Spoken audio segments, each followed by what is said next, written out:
Good afternoon, brothers and sisters. How are you all today?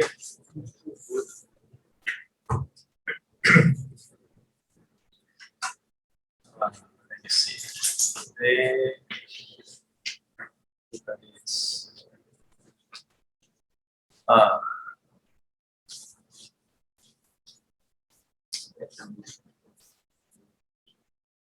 所以你有自我介绍，你有没有曾经自我介绍过？没有啊。So say hello to 大姨。欢迎你。你今天为什么会懂得参加我们的这个共修呢？啊？因为要来见你妹妹，见我老妈。很受教。那很好，欢迎。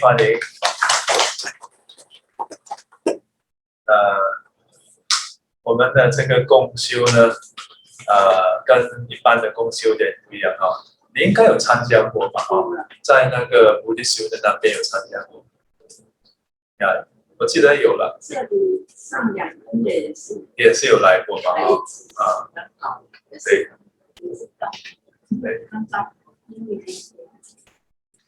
什么事情发生都是刚刚好的。差一点点，然后就没有发生。所以我们大家可以来上课，都是刚刚好。So 跟佛有缘是。So we are very happy to have my auntie join us today. So she was saying that happened to be just nice.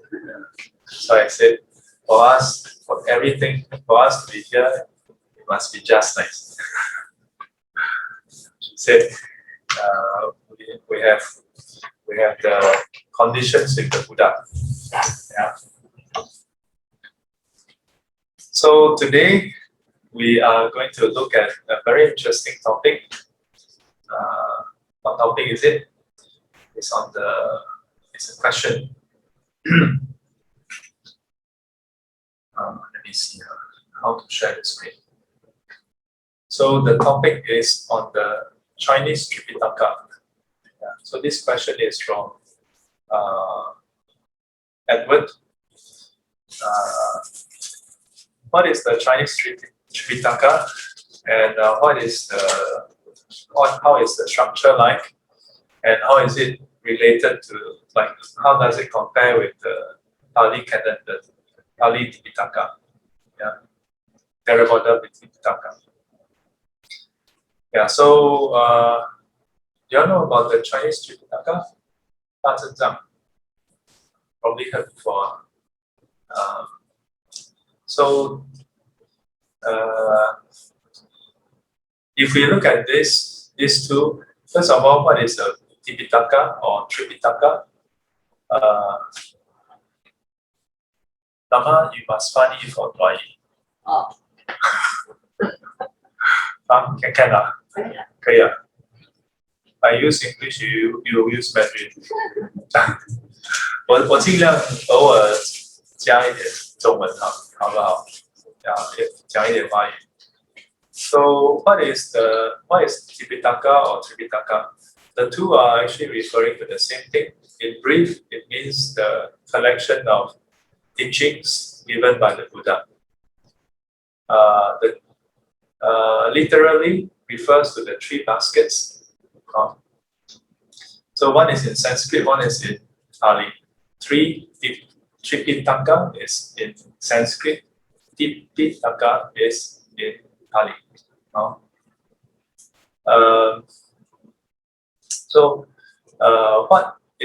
are the 3 baskets? They are namely the Sutra, Vinaya, and Abhidhamma, or Jing Lü Lun. In the Pali tradition, the order is a bit different. They usually put the Vinaya first. Vinaya, Sutra, and then Abhidhamma. 那在巴黎藏呢，在南传巴利藏里面呢，他们多数的划分是律，然后经，然后论。在我们汉传那个大藏经里面呢，是以经、律、论。先谈经，然后再谈律。那今天要学习的是什么呢？So what we're going to learn today? Today we're going to learn share screen. Okay.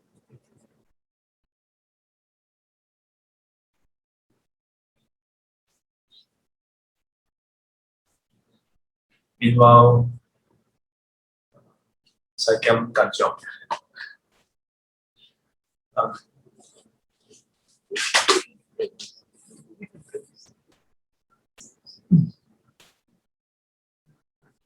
So online students can see the share screen, right? Can. So you all have to wait for a while, okay? Our technical team is busy trying to show it on the screen because now they see it up.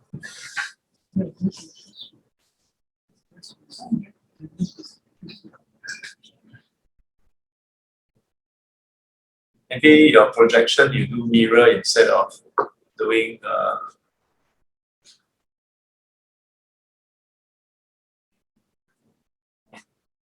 and then you hide the attendance. You double view, go full screen first.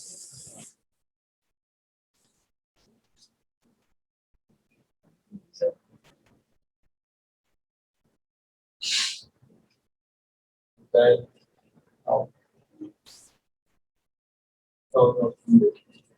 go to the top right hand corner. Stay on it. Go standard. Okay.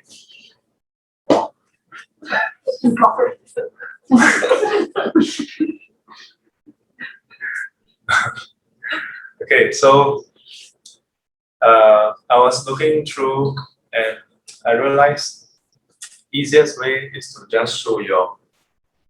So there's a, let me see. So okay. So on the left side, you see the collection, yeah, for the Pali canon, and then on the right side is the Chinese Tripitaka. Yeah. So as I mentioned, in the Pali tradition, they put the Vinaya up. First basket is the Vinaya. And second is the Sutta. Sutta in Pali is Sutta. In Sanskrit is Sutra. Yeah. So the word Sutra actually it means thread. I've shared in the Heart Sutra class before. It refers to the words spoken by the enlightened ones, by which if you are to learn, practice accordingly, then your body, speech, and mind can be in line with that of the enlightened ones. 名字为经. 经 is Chinese words. 经是华语。那它的原文呢是修多罗 Sutra， 听起来有点相似，就是佛菩萨阿罗汉他们所宣说的正法。It's the teachings given by the Buddha. So if you look at the Sutta Pitaka, then you see that there are 5 collections, namely the Digha Nikaya, Majjhima Nikaya, Samyutta Nikaya, Anguttara Nikaya, and Khuddaka Nikaya. They are again in Pali, the words itself, but it basically refers to the long discourses, the middle discourses, the connected discourses, the numerical discourses, and the short text. Yeah, so this is the what we call the Nikayas. You notice that in the Khuddaka Nikaya, then there's a lot of there are more beneath it. Yeah, but actually inside Digha Nikaya, Majjhima Nikaya, and so on, they individually have many more sutras. Many more sutras. Like Anguttara Nikaya itself has thousands of sutras inside. Samyutta Nikaya also have a lot of texts inside. Digha Nikaya is the long collection, long by the length of each sutta. But it has about 34 suttas in total. Majjhima Nikaya has 150 over suttas, grouped into, I think, 3 collections. And they are grouped by their length also. So the sutras are not too long, not too short, medium length. Samyutta Nikaya is also known as the connected discourses by virtue that it is grouped by the topic.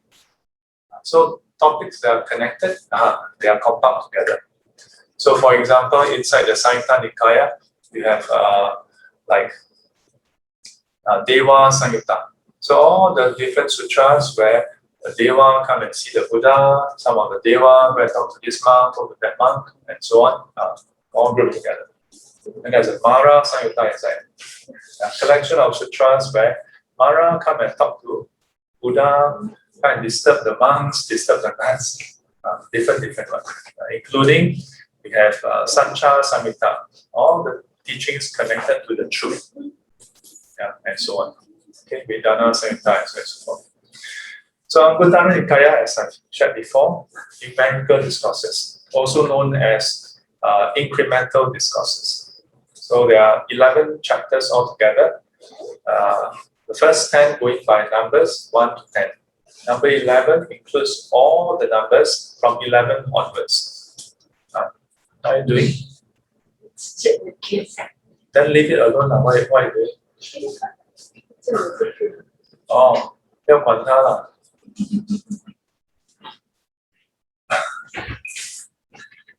你人这么大，那个东西这么小。我妈妈每次我小的时候跟我这样讲，让你躲这样就是 ，OK， 没事了。Yeah, so Anguttara Nikaya, all grouped by numbers, all grouped by numbers. So if you go for Dhamma talk, and then the variable say, okay, today we're going to talk about 3 things, or then another talk, 5 things, but you cannot remember. You only remember 3 things, but don't know what are 3 things. You can go and look at Anguttara Nikaya, book 3, or go and look. Bound to be inside. So Khuddaka Nikaya, collection of the small texts. Most would agree that this Khuddaka Nikaya is a later edition. Because if you look through the text, some of it dates back to the Buddha's time, but there are some that is clearly from later on. So for example, the last one, Milinda Panha, questions of Milinda. So King Milinda is a person who came much later. So they couldn't have compiled what he asked at the Buddha's time, among others. So sometimes you hear one famous text that we all know, the Dhammapada. So it's inside here as well. So the thing is that Dhammapada itself, they are all short verses, but these verses, more often than not, actually appear in other suttas, within the other Nikayas. So that's in the Sutta Pitaka. Now just now, Vinaya Pitaka, basically the rules, the precepts, including the community rules, and also the origin story, of how, when, and how those precepts were set. Were set up by the Buddha. So I'm going to just go through the Pali side first. Then I compare with the Chinese Tripitaka side. So Abhidhamma Pitaka, usually in the Pali tradition, they refer to one particular set of texts, 7 books altogether, that expounds on various aspects of the teachings. So at the same time, there are also at different point in time, the Abhidhamma text actually got expanded. Yeah, because later generation need more clarification, cannot understand. So it was given commentary on the Abhidhamma. But then comment up to some point. Some generations later, they find that it's too much. Oh, how come so much? Then some masters come and give a summary. So condense it. Oh, this is very good. Easy to understand. Then very good. So a few generations later, then the later generations look at a condensed version. Hey, how come what does this one mean? What does that one mean?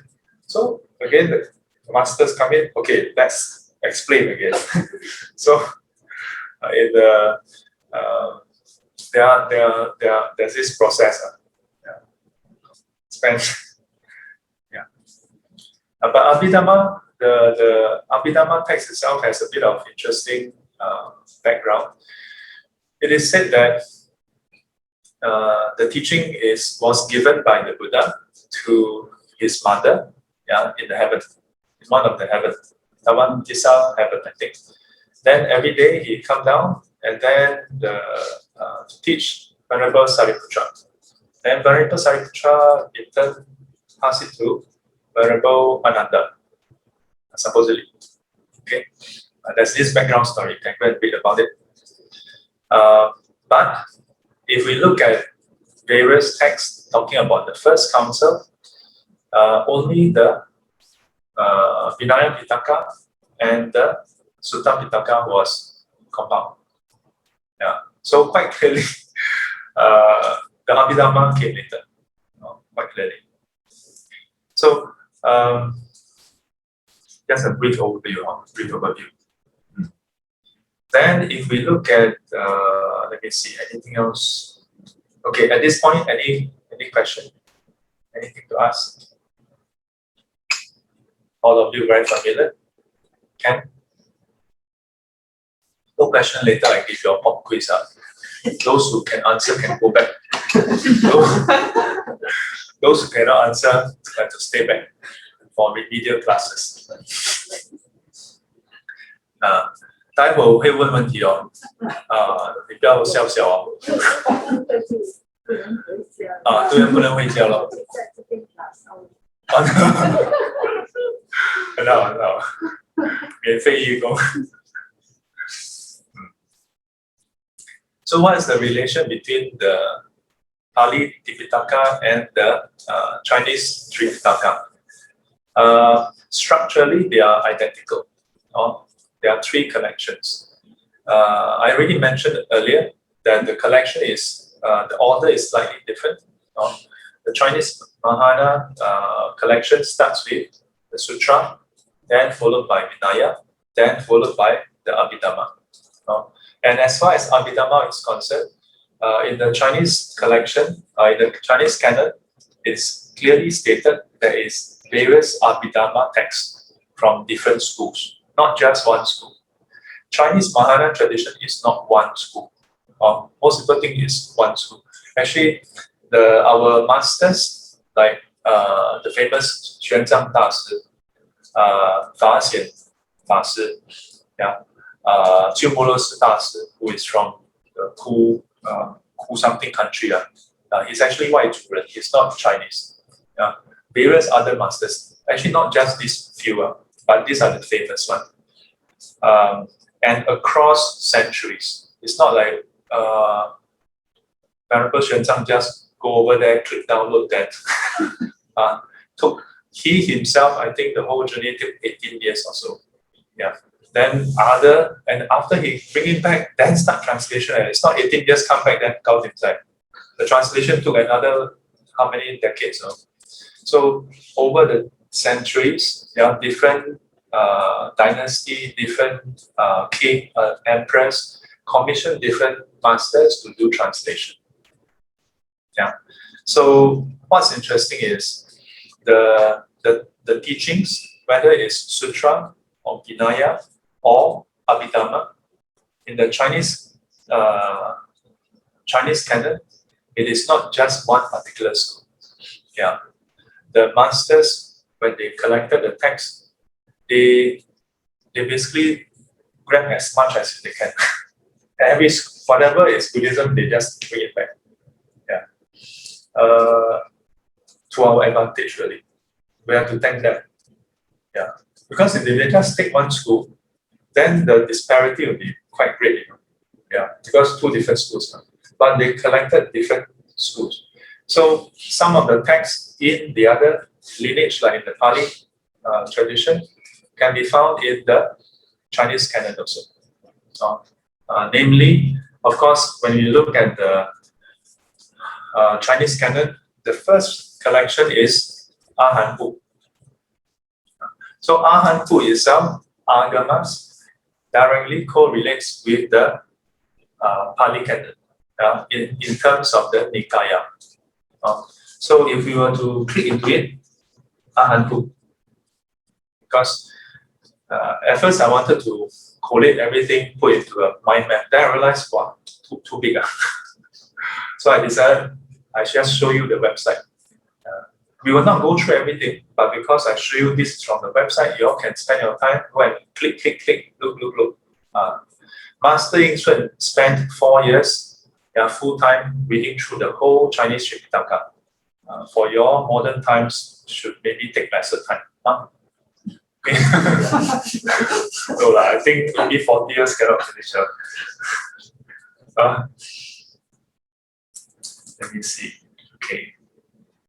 So this is the table of contents for the Ahanpu. So in the Chinese text, we always have what bu, like section. So this is the Agama section. So right at the top, you have Chang Ahan Jing, which is directly relating to the long discourses. Chang Ahan Jing. So刚才我说那个大正藏前面是在解释那个南传巴黎藏，我们现在看一看大正藏。南传的巴黎藏分律，然后经，然后论，然后经的部分呢分5科5大部。那5大部，长阿含、中阿含、杂阿含、真义阿含，还有小部那个小部。那我们现在看一看这个大正藏呢，它也分，但是它是分经、律、论。经律论，那经也就是我们一般说佛菩萨罗汉宣说的正法，然后呢，那律呢，律也是正法，但是是针对行持、威仪、规范等等的，然后论呢，论在我们汉传呢是把它就是说我们公认论都是什么，就是来解释经的那汉传里面的论呢，也有解释律的，有一些地方是解释律的。律里面虽然是蛮直接的，但是有些东西过了时代的变迁呢，那有些人呢，这条街怎么去持的就有律师我们佛教还有律师，不是去打官司那个律师是专攻这个律藏的他来解释。他说这条街呢应该是这样子持的，为什么呢？因为在这里呢发生这个事情，在那边又这样所以在我们现在这个状况应该这样子去受持。那我们刚才看一看这个什么，就是大正藏第一个部就是阿含部，然后阿含部里面的目录呢，你看这里第一个是什么？长阿含。长阿含也就是相对于这个巴黎藏的第一个long collection，Diga Nikaya 这边是长阿含，那这里呢他就有说了，长阿含里面共有22卷，所以里面有22卷。那里面呢，你如果点进去的话呢，它又有这一部经、那部经，很多部经在里面了，里面共有。这个卷呢，这个卷数在大正藏里面都是分卷，然后所以但是也要知道卷它不是说怎么讲啊，据我所知哈，其实就是我们那个以前早期的，它就这样子一捆就是一卷。那有些经呢，它是分几卷，听起来是一部经，有些是一卷里面有几部经。哦，所以我们点进去看的话呢，不错，我们必要的网络还是蛮快的。那这边还有先给你一个序然后你可以去看里面讲它的那个怎么开始什么的。然后呢，这边第一份出大本经第一如是我闻我们很熟悉的如是我闻，一时佛在舍卫国其数花林区与大比丘生众1250人聚等等等等那这个就是我们一般熟悉的那个经文。那阿含经长阿含跟那个巴林藏同样是长的，是不是1对1？大部分是1对1大部分它的那个前后的排列不是100%一样但是内容呢，我自己是没有考察过我不敢跟你说，我知道，但是呢，根据很多的诸山长老还有他们专门在做翻译的，我也在做翻译，但是我跟我的法兄弟翻一部《瑜伽师论》，就翻了09年，翻到现在12年，还没翻完。而且我们只是看前面50卷，总共100卷，我们看该说卷嘛我们看前面50卷，也就是本地分17地，我们才翻，还没到一半。所以这个是专业跟非专业的差别玄奘大师他是专业的几百个人，然后规划好，然后是日翻译、夜翻译每天在翻译。我们是抽前面的10几年都是1个星期1次，然后今年开始呢，我们想这样子不行这样子我们要翻译到70几岁，我们现在就1个星期翻译2次，那可能要到50几岁，50、60岁 OK。那这个刚才为什么讲这个呢？说这个为什么我会谈到翻译呢？对，所以他那个什么东西一模一样？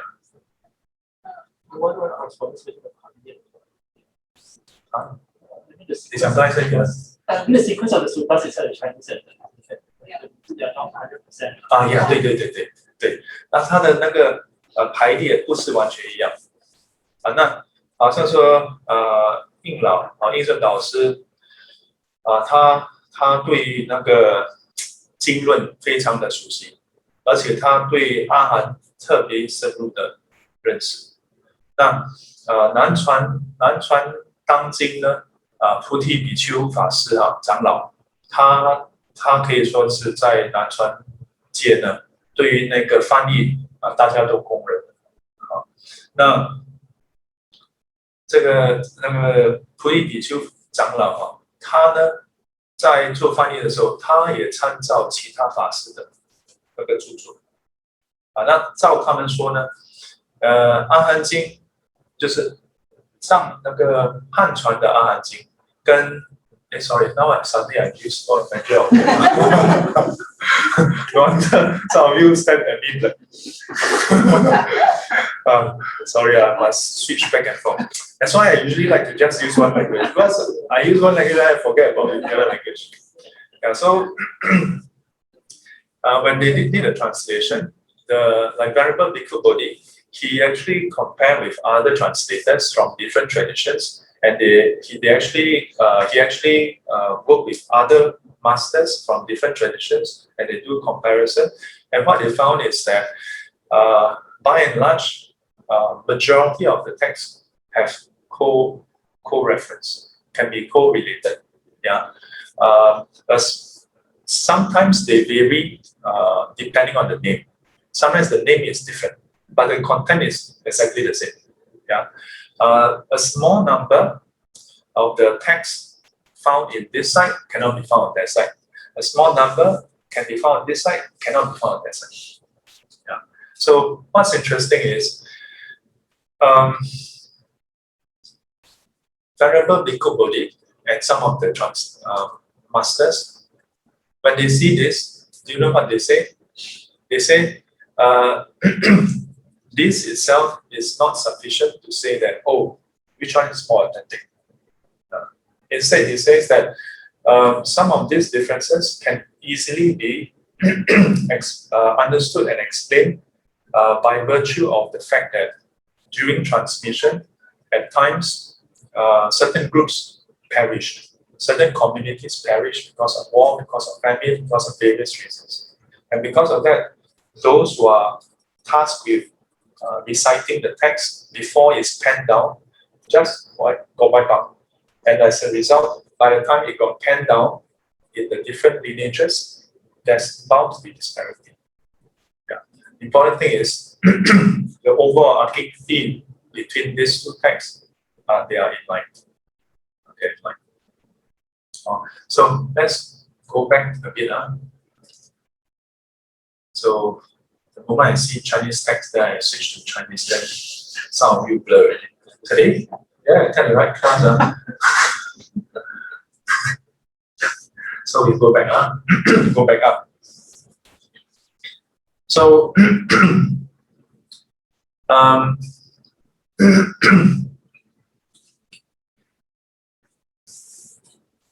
just now we look at just brief overview, and we only look at one of the collection inside the agamas.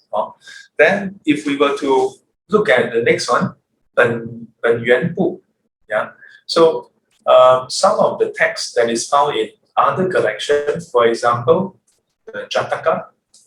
Jataka in the Pali tradition is under Kudaka Nikaya, but inside the Chinese collection is not under Agama altogether.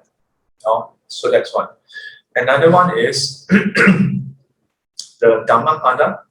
Dhammapada is also it also has its own separate collection. So I've seen writings by some of the some people. They suggest that based on the timing when these collections in the Chinese Tripitaka were made, it was based on what was common in India. Yeah, because the Chinese masters, they went all the way to India and they collected based on what they have seen. Yeah, and so at that point in time when they collect, the fifth collection, the Kudaka Nikaya, don't exist yet. And that's why a number of these texts actually exist separately from the agamas. Yeah, so in the Chinese tradition, we always talk about Si Ahan, yeah, only four collection. Whereas in the Pali tradition, there's 5. So sometimes when we think, people always say, oh, the Pali tradition is the more authentic one. But then,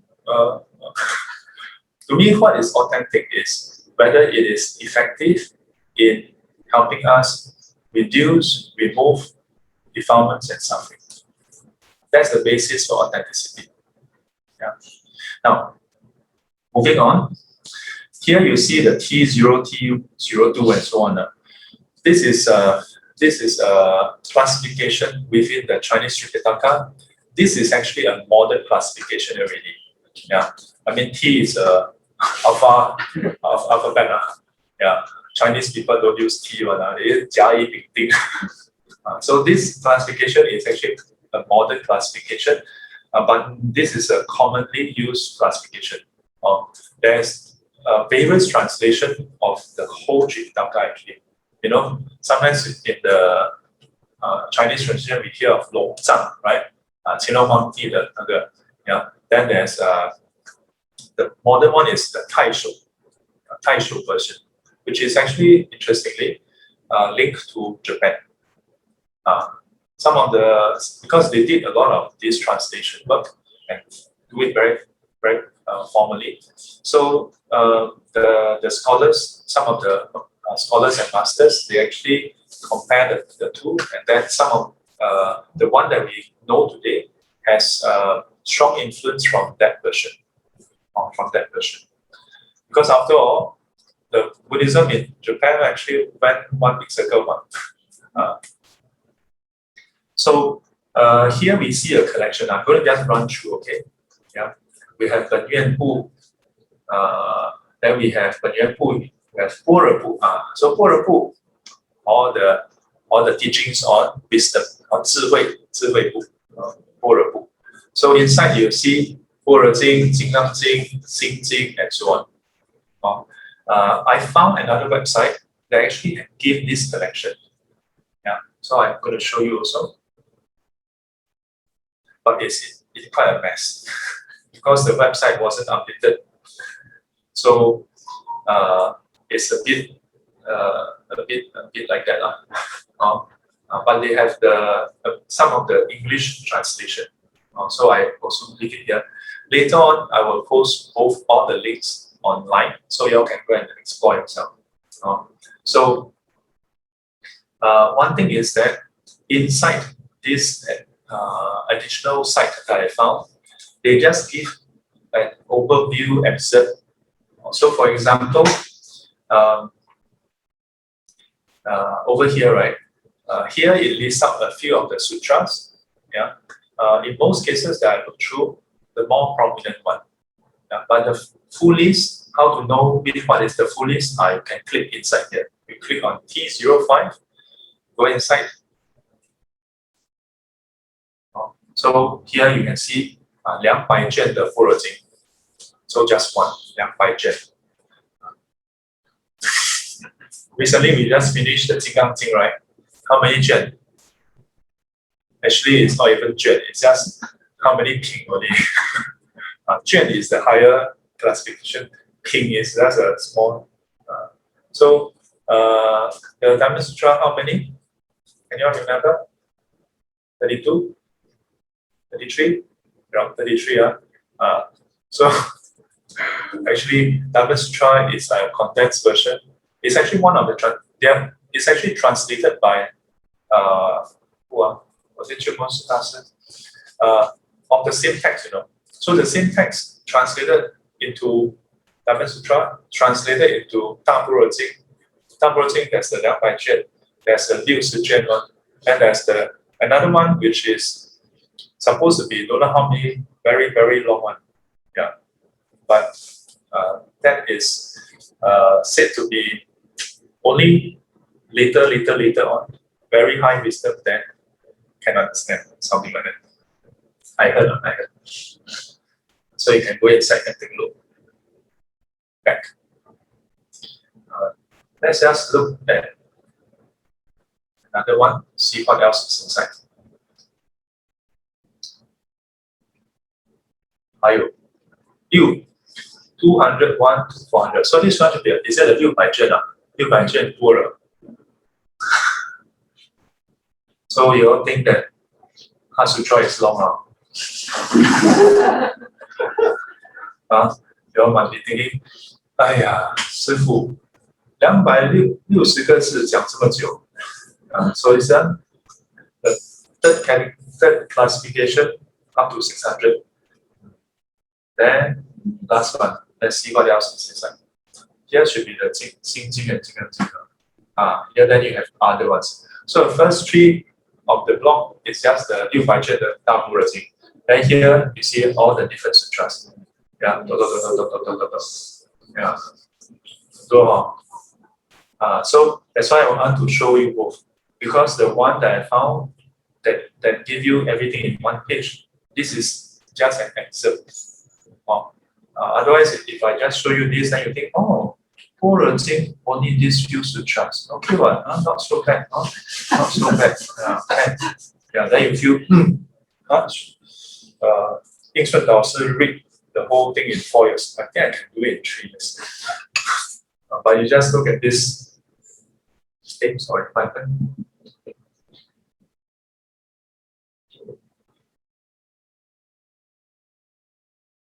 Just look at this. You just read table of contents, I think it take you 1 year. This is just 波人部. Maybe some words you don't know. From table of contents, you also don't know what is it. Not to mention I also don't know some of it. So we have 波人部. Then we have 法华部. We have 华严部. So this is the Lotus Sutra teaching and the Avatamsaka Sutra teaching. So you can also take a look what's inside. Also quite a lot of things. Yeah. So 法华部, usually we think of just Lotus Sutra, but inside there's actually many other sutras related to this school of thoughts. And below you see 大方广佛华严经60卷.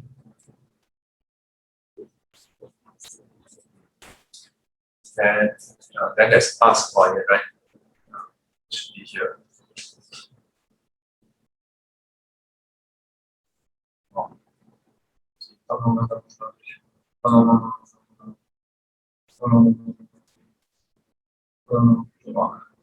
So 看目录就够了。just go through table of contents. Wonder why some lineage in the end just read the title.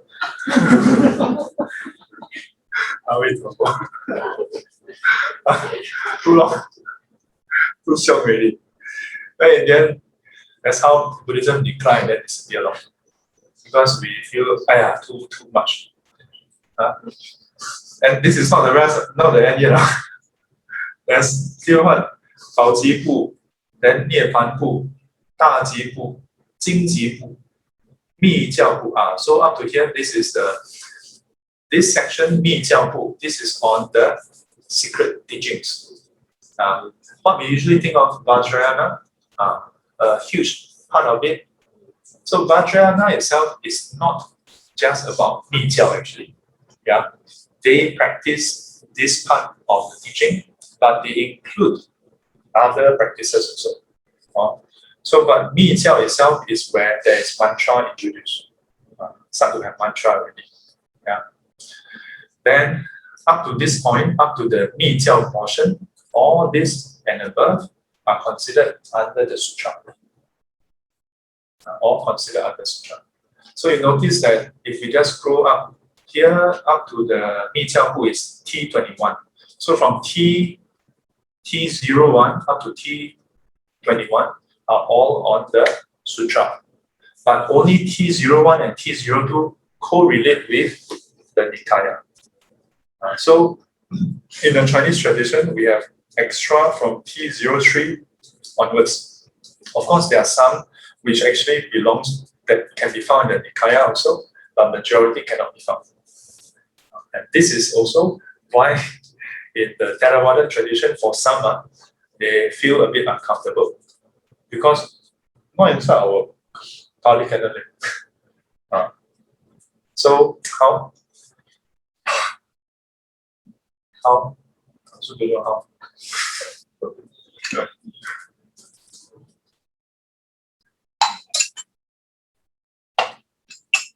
But we'll come back to this in a while. So sutra, all the way up to Omis. Up to this part, 律部. So 律部 is the Vinaya. So let's look at what is inside the 律部. So inside the 律部, wow, also a lot of things, right? Wow, so much things. Yeah, because in the Chinese canon, we are not just having the Vinaya for one school. Do you know that back in India, the Vinaya, each of the different schools, there were 18 schools, about 100, 200 years after the Buddha passed away. After that, there were about 18 schools. Two broad umbrella, Theravada and the Mahasanghika. Mahasanghika is not 大乘, it's 大众部. Yeah. Then inside these two, each side have 9 subsections. Yeah. Later on, speak further, but usually we stop at the 18th school. At least for me, you all can go and do research, look at what happened after that.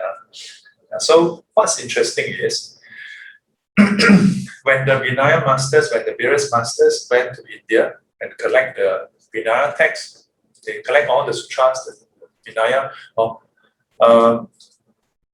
each of the schools have a slight variant of the Vinaya also. So interesting.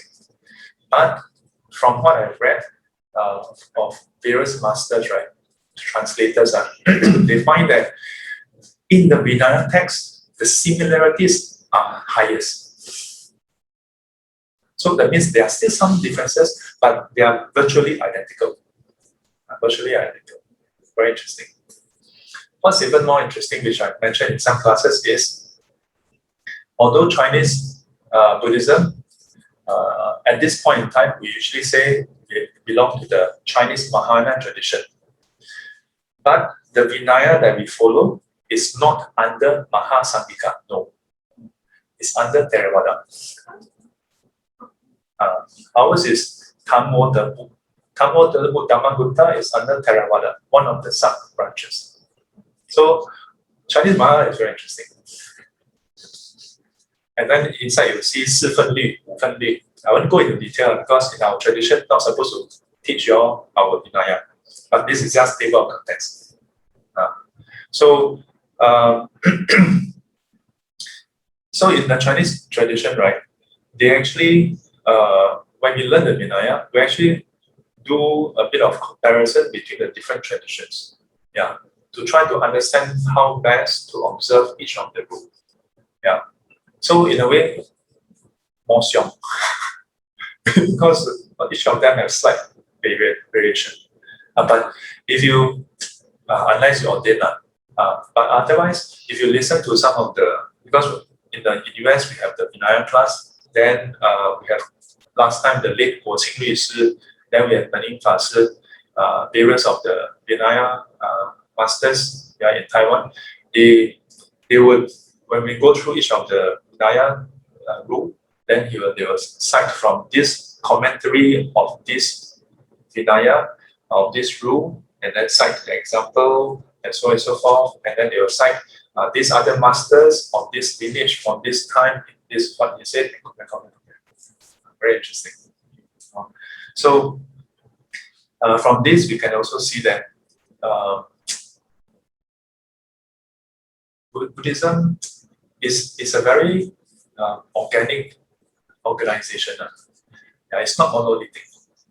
Some people like, some people don't like.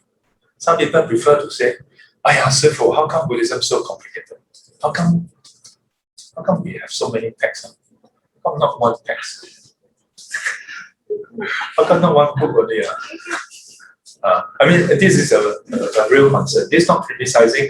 In fact, this is praising other religion. So in case anyone who is watching this video, this is not criticizing other religion. So not just one student, many students over the years have raised this up to me. So I thought about it. So I was like, but if you look at worldly knowledges, worldly knowledges, do you have any school of discipline where it's just one book and it's enough?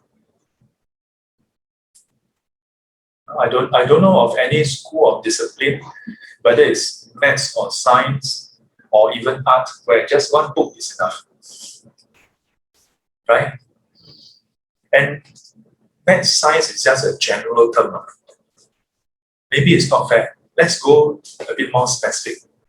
Let's say you learn mathematics itself. You major in mathematics. Do you think you just need one book? No. In secondary school, you already have A Max, E Max, 2 books. And it's not 2 books, it's a few books because every year is different books. Correct? And then, There's the A-book and the B-book. Yeah, there's an A book and a B book. And then when you reach JC, still maths, still called maths, but F maths, maths C, now H1, H2, H3, right? Our time is F maths, maths C, F maths, and then special paper. And each of them is, by then, JC is that textbook? I think it's all the notes. Yeah. A lot of notes. And then just when you thought this is strong enough, when I reached university, I think in the discrete mathematics course, the first lecture, he asked us, how many of you took F-Maths in JC? Then number of us raised our hands. Then he said, for those of you who took F-Maths, this is the revision.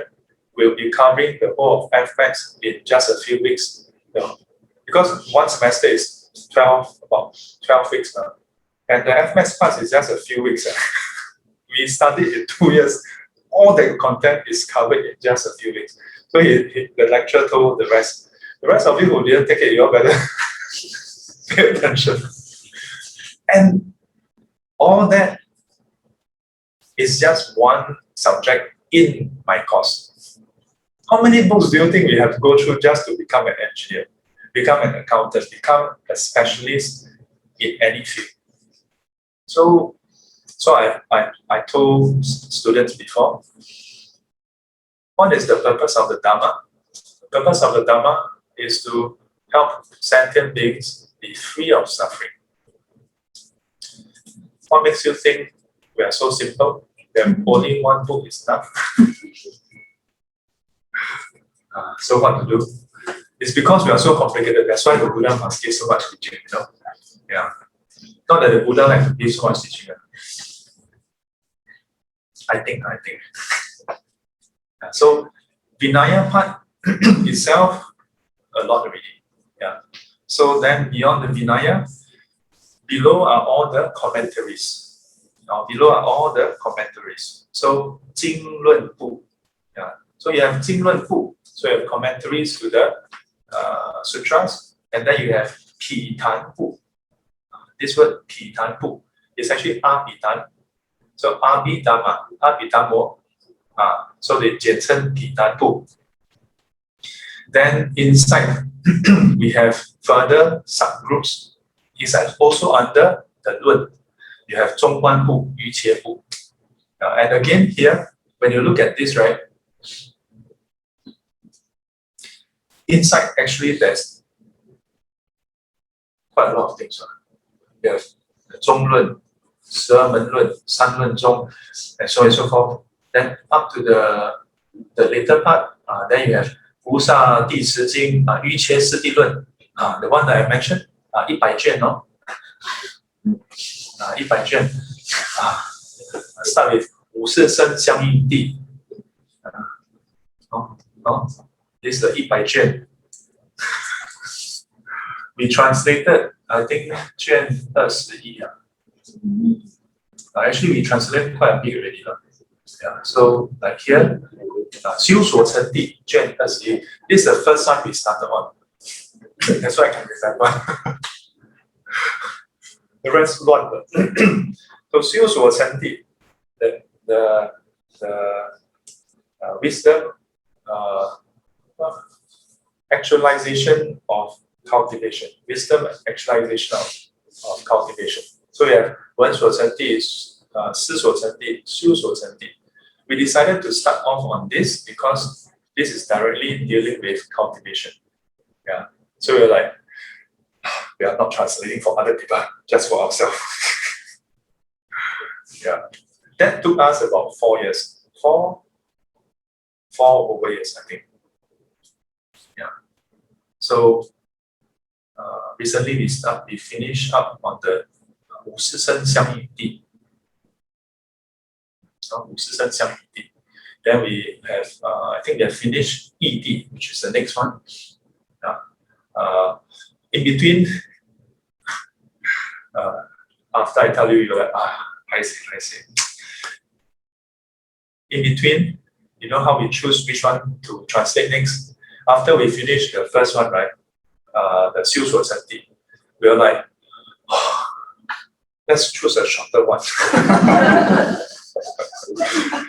That was not the longest one already. That was one of the not so short one, not so long one. After that, we're like, which one is short one? Let's look for a short one. Otherwise, we are burned out already.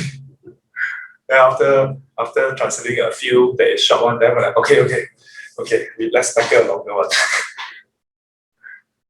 Yeah. So this is the 瑜伽师地论 Yogacara Bodhisastra. And Yogacara Bodhisastra is not the only commentary under the Yogacara school. There's many others. Yeah. And then just now I just skimmed through. Yeah. Skim through all this under Madhyamika school.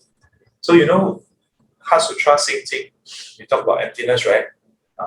So far I just talk about Heart Sutra, but many of the things I share is linked to what my teacher shared, which is linked to what he has read of the other commentaries. So it's summary of summary of summary. That's why we take 10 weeks of 2+ hours each. If we go through everything, maybe you have to take 2 years or 20 years. But if we are alive long enough, we should explore. So after that, where is it? 一切部. So 一切部, not just Yogacara Bodhisastra. Inside there are many others. 唯识三十颂, 称唯识论, 唯识论, 大乘唯识论, 摄大乘论. So my teacher went through 摄大乘论 many times. When I was ordained and I went on to the monastery, the main text that he was going through was 摄大乘论. Yeah. So these are the commentaries. Very good. So I let you all look through the table of contents. I'll give an entry. Just leave leave. Okay, 高亮. Then inside then there's 论集部, 经序部. So here you see there's 律序部. So there are commentaries on the Hidayah itself. Then 注中部, 史专部. So the later part, some of these are later writings already, or later writings. And with that, we come to the end of the whole 大正章. Not so long, not so long.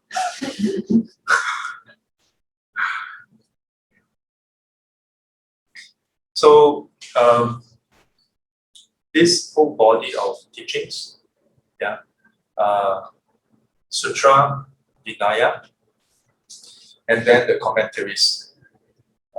Again, I must highlight, we must always ask ourselves, why are we studying it? Why are we learning it? Earlier in the morning, I sent an email to one of the to this other student. I don't know whether he's a Buddhist also. Yeah, he called himself AC.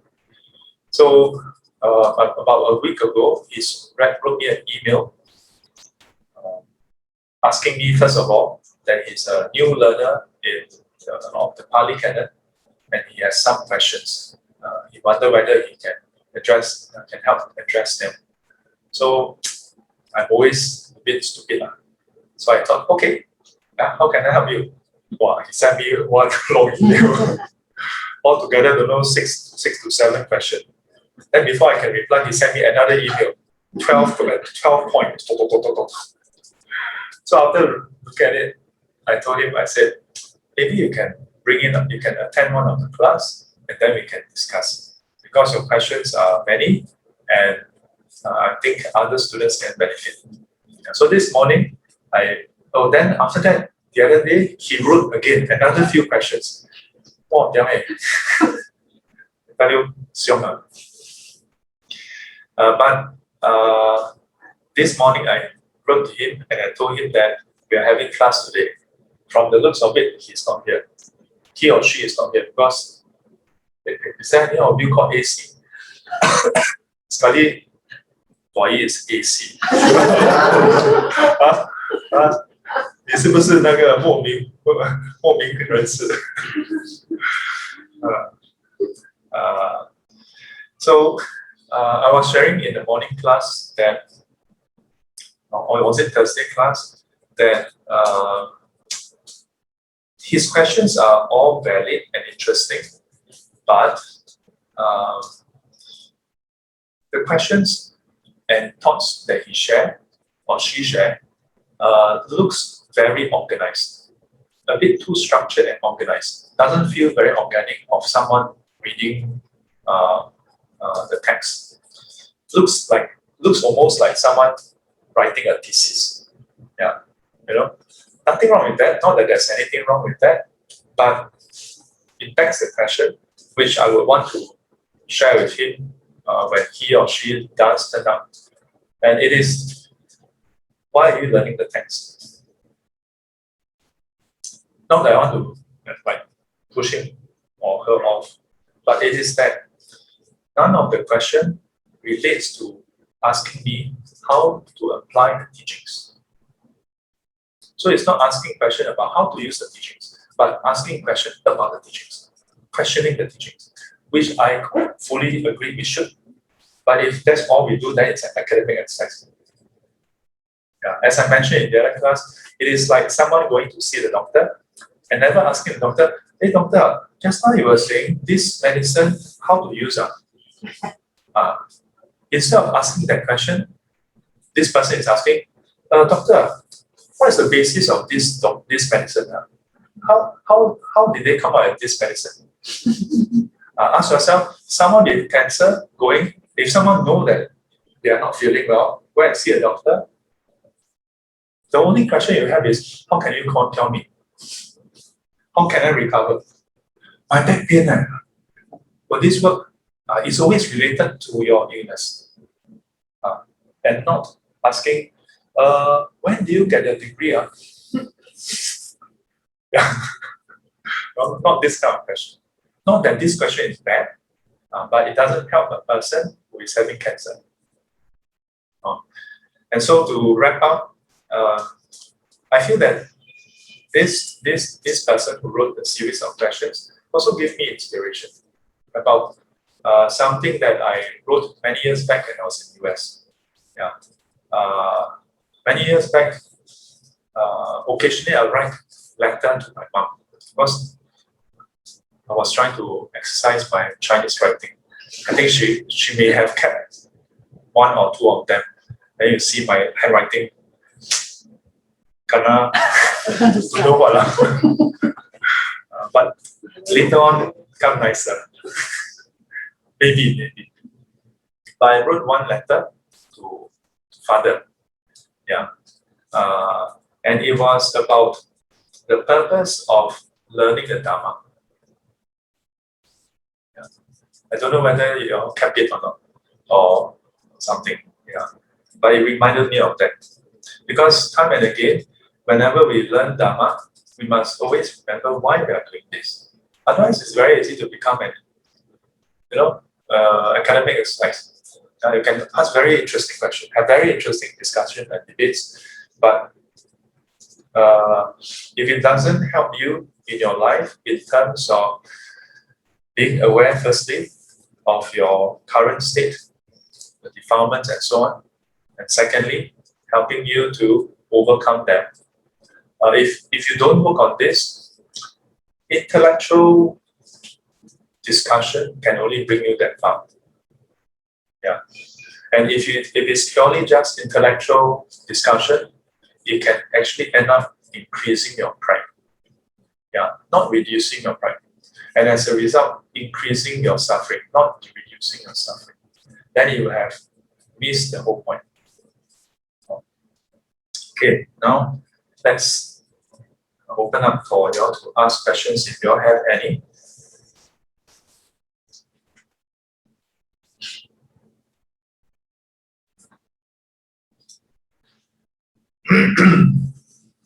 Like, 有话直说 Yes, Marcel. I'd like to ask about Vinaya Tipitaka. So given that those are set in the context of those times, how closely does the current Sangha need to follow?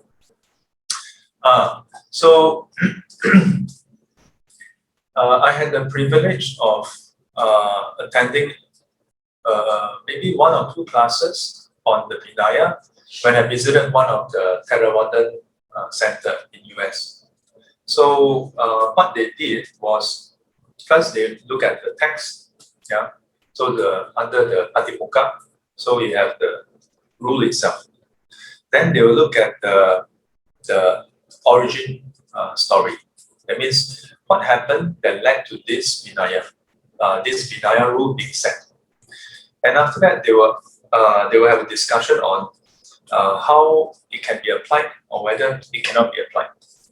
And the angle is to look into the background principle, because usually from the text itself, the principle may not be apparent, but from the origin story, it's usually clear. So this is how they do. Case in point, first time we are discussing the Pali canon, right? Pali, so I can share with you. Because Chinese Bahana tradition, they have a strict rule, cannot tell you anything. So there's one particular rule, actually the same rule exists in both sides. But now I'm recalling the discussion in the Theravada tradition, okay? So anyway, but this rule itself is quite interesting also. We usually talk about the Sangati, right? The precept rule. So we typically think of the triple rule, right? The lower, the upper, and the outer layer, which is the outer rope, which is 2 layers. So, but do you know that we are actually allowed a few other set of ropes? Yeah, one of them being the shower rope. In Chinese called Yu Yi. So the origin story is very interesting. So in India, they have 3 seasons: dry season, wet season, cold season. So dry season really don't rain, barely anything. Then the cold season may not rain also, it's just cold. So only during the rainy season, which is the wet season, then can be raining like day in, day out. Yeah, I remember, I think my teacher ever cited from one of the commentary, and that person wrote down saying, it's been don't know how many weeks since I see a clear sky. So the rain can be how many weeks, no, not how many hours. Yeah. So so what happened? So water is, since the Buddha's time, scarce. Yeah, not something like now you just go to the toilet, turn on the tap. So back then, for them to bathe, they need to go to the river. But then what happened is, there was one time, it was rainy season, then they were just bathing in the open. Then there were some court ladies who went to look for the monks, and when they approached, they said, oh! And they had this thought like, they have become naked ascetics. Because in the Buddha's time, there were ascetics who practiced, not wearing anything. And when they saw the monks not wearing anything, they thought, oh, they have become naked ascetics. So they ran off and then told everybody, and then the word spread. And then when they reached the Buddha called the monks over and said, this is not right. Like, how can the second sons be doing this? So a rule was set that you should use another piece of cloth to cover yourself up if you're going to use the rainwater in the open for modesty. So this was the particular rule that was discussed when I was in Bayagiri in US. And then they all laughed. Everybody was laughing like. And then the senior monk then explained that in today's context, for the most part, we don't bathe in the river anyway. Yeah, for the most part, we have cubicles, and then we have shower curtain. So is there still a need to have another rope for you to bathe inside the shower curtain with another rope? Of course not. Yeah, exactly. So when we look at the principle is not about using a set of rope. It's about modesty. And firstly, modesty. Another thing is not to create confusion in the lay disciple. So not all the precepts are about defilements. Not all the precepts are about, oh, this is evil, this is not evil. Many of the precepts were set in order to allay doubt in the lay people. So by and large, if we then talk about the because I spend more time in the Chinese community. So when we have denial class, we listen to the tape recording from the masters in Taiwan. Then we have our own discussion sometimes. By and large, the denial masters also do the same thing. They will cite, as I mentioned earlier, they'll cite different sources, and then they will highlight the principle that's behind.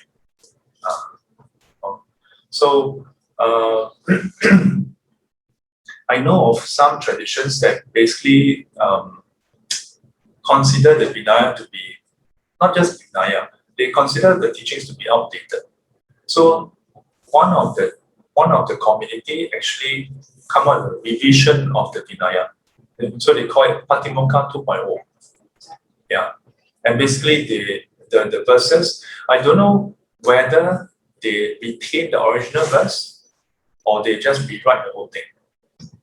But when I visited, I wouldn't mention which center because things may have changed. So I don't know. But last I checked, when I visited that center in 2003, they had this new version. Yeah. But because I was having jet lag, I missed the Vinaya recitation.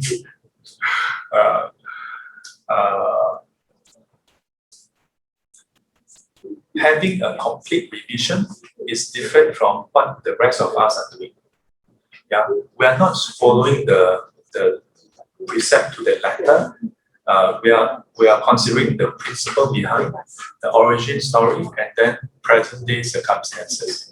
But we still adhere to that. Okay, this is the text. Yeah. So this is different from they interpret it, they pre-interpret it, and then say, okay, this text, the wording itself is problematic. So let's rewrite the whole thing. So that's different. So as far as I see, if you follow just one text, the letter itself, then bound to have some funny circumstances. Yeah, in many cases. But by and large, the different communities I've visited and learned with, we don't just follow the letter, we follow the spirit.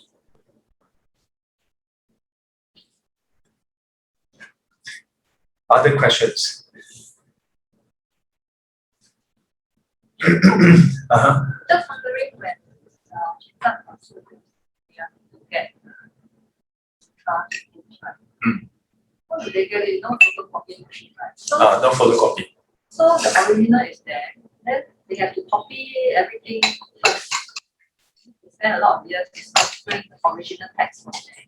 So they bring back then from back there that they together. From what I know, that's how it is. So when they carry it, like, they need a lot of cuts and no. Not like now, just download one DVD. yeah, no computer, no. Unfortunately, now it is so easily accessible, nobody bothered to read. Or rather, few people bothered to read, not no. No is too absolute. Yeah. At that time, the first initial subject was paid. Yes. But when the system was already is writing form. Xuan Zhang Da's time, I would presume there was some Yi and Mo already. I would presume. Brains and all that. Maybe that's why. I don't know. I watched Yeah. CUT. Oh. You know. CUT is novel, it's fiction. Yeah. I don't know the specifics, but I would presume it's very difficult. Very difficult. Yeah. To begin with, when we are doing translations ourselves, we are looking at the classical Chinese, and we have the luxury of my teacher's explanation and Han Qingqing Ji's commentary, sub-commentary. And then we have a luxury of comparing English translation of the Nikaya where similar topics are concerned. And yet, many times we struggle. Many times you're like sometimes this year is much faster. The past 10 years, wow, many times 2 hours just on one line. Wow, the two of us, wow, back and forth, back and forth. This year is much better because we didn't translate in sequence. So some of the texts that we translate were the later chapters, and now we are translating the earlier chapter, 文所成地. So 文所成地 just lists out a lot of terms which we have already translated. So now it's much faster. Back then it was really tough. And so in the process, many times I would share with my Dharma brother, like, now with all the tools we have, somehow we have the Golden Starlink dictionary on digital on the computer, and inside we upload the 法相词典, 佛光大词典, yeah, all the different 词典, and then he found the Sanskrit, the Tibetan, Chinese Tibetan Sanskrit dictionary specifically for 一切四谛论. Then we found initially we used a lot of different websites. Then now we streamlined to 2 main on the Pali text, and still we struggle. And still sometimes we search it, then we search a Sanskrit, the Chinese word, then they give us the Tibetan word, then we go and look at the Tibetan website. Then the Tibetan website, all the explanations is in Tibet. They were like, who cannot go there? So then we're like, how did Xuan Zheng Dashi and his group of translators do it? Because, like, wow, scratch it. Yeah, I'm sure they have to do that. To begin with, Xuan Zheng Dashi to travel, because Xuan Zheng Dashi didn't just go to Beijing 国际机场 sit there and then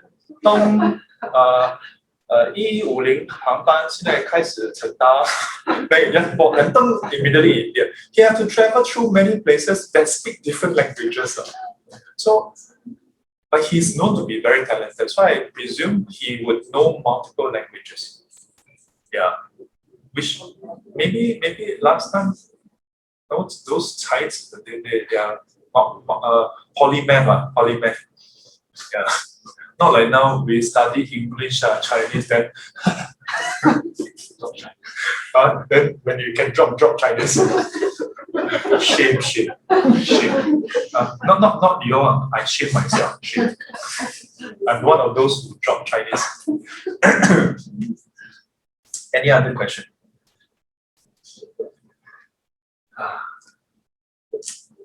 Like Poland. Okay, can, but you have a clear question already? I mean, because I'm left with 2-3 minutes, so okay, you ask. We see whether I can fit into the 2-3 minutes.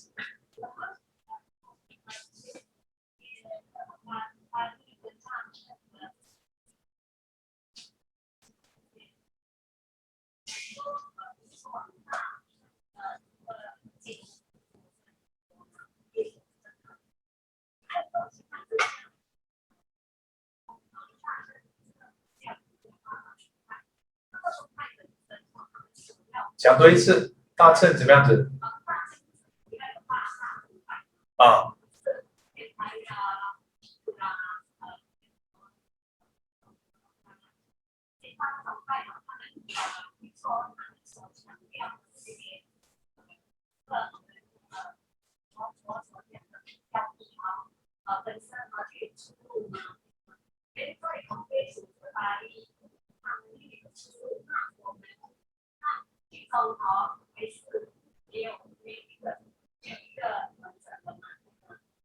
没有一个完整。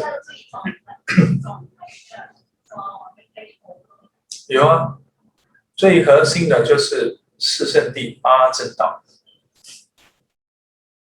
有哪一个宗派不提倡四圣谛八正道的啊？所以佛教里面呢，佛法里呢，核心也就是四圣谛八正道，离不开四圣谛八正道。有任何宗派说我这个是旧了，旧家风了，这个我们新的立了一个新的宗，没有谈四圣谛八正道啊，那个要小心啊。没有，你的问题就是这样子，我回答了，不能再可是，不能再可是，不能可是，可是没完没了。没有，刚你第一个问题是说，这么多，然后有冲突，你先听，你刚才 so earlier she said, in the Chinese Mahayana Buddhism there are 8 major schools. Then within the 8 major schools there's conflict. I didn't answer that. So there's conflict, there's differences. Then if you compare this with the Pali tradition, then further differences. So then is there a comprehensive like a core or something? So I said, yeah, there is. Four Noble Truth, Eightfold Path. So I answered that question. End of story. Okay, because you cannot say, hey, but then cannot. But then. No, cannot. Time's up. No, yeah, we must practice discipline. Otherwise, no end. But just now I mentioned about what? About that devotee, right? So perhaps I can just summarize with respect to one of the question here. And one of the question here is this. First question: since the written version of the Pali Canon only existed years after the Buddha's parinibbana, how can a disciple be sure in the precision of the Buddha's immediate disciples and the later monastic councils' memories of the spoken discourses? I actually addressed it earlier. The efficacy of the teaching of the discourses lies not on whether it is word by word or not, but on whether it can help us reduce, remove defilements and suffering. That is the basis of authenticity. I've ever. How come now there's a bit of a feedback now? Hang on.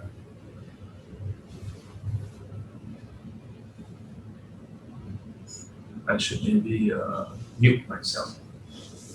Hang on. Mute. Okay. Otherwise, I keep hearing the echo from here. So, other students over the years have asked me similar questions. How do we know, Shifu, how do we know that this is exactly what was said? How do we know? I also don't know. Honestly, I don't know. All I know is this particular version was somehow transmitted all the way down. And this particular version, when I examine it, makes the most sense. This particular version, when I test it out, when I try it out, it seemed to work. Seemed to correlate with reality. I haven't fully tested out everything yet, but to the point that I'm able to test, so far, it stands up to testing. And to that extent, I take refuge in this Buddha Dharma. I don't know whether in the Buddha's time, maybe Buddha teach something else. How you know? The same, how you know it's not exactly the same? We also don't know. No one can tell you for sure it is exactly like that. No, really. I even went as far as, because some students, there were sometimes Buddhists who try to convince me, it's part a bit sensitive, but this really happened, I'm just relating. So there was one Muslim student, after a talk in NUS, she pointed out, during the talk, she pointed out that from what she knows, Buddha believed in God. So I was like, really? And I was like, how is it possible? Then she said that she has seen some scriptures that points to that. So I said, well, maybe I haven't read enough scripture, but maybe if you know, you can point me to it. So she insisted there is. So I said, it's okay, we don't have to, just send me the link, send me the text. In the end, she sent me an article there is not Buddhist scripture. And then she insisted that I should read through it first. So I'm like, but why should I be reading through some other people's writing and not see clear evidence? And she said, oh, she's still trying to find. But in the end, that just 不了了之. So there are people who think that maybe the Buddha was actually a believer of God. In fact, another Catholic priest spent quite a few months back and forth email with me, trying to convince me that actually maybe the nirvana and maybe the pure land and the heaven is not so different. Maybe Buddha and Christ is not so different, and so on. So in the end, I'm the one who cited the Bible to try to convince the Catholic priest that this is not true. But after a while, I realized that no matter what quotes I gave him, no matter what stand I put up, he never really replied to my point. He just dismissed it and just repeated his assertion that actually maybe it's the same. So at some point I told him, let's assume you are right. Then can we say, because the point of contention was, do Buddhists, if they are so similar, maybe we meditate to reach God also. As I said, it is sensitive, but this is just an actual dialogue that I had. So I asked him, if you say that they are actually one-to-one equal, right? Then can we say that Christians meditate to reach nirvana, to attain Buddhahood? I say cannot. Cannot.